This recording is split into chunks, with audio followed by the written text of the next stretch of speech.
ipipitch po natin siya. Ipipitch po natin siya ng 3 times. 1, 2, 3. Yan.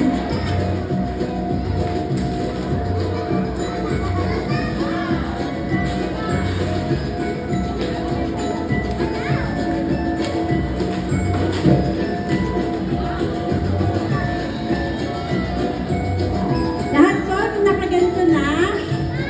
Ngayon po, hahawakan niyo po yung dulo.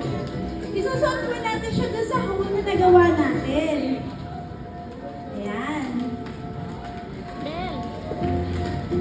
Halika.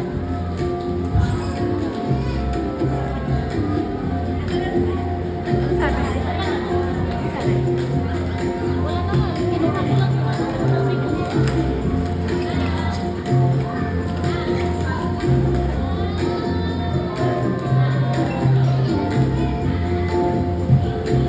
Okay, lahat po ba nakaganto na? O yan, tapos na po ang ating sword balloon.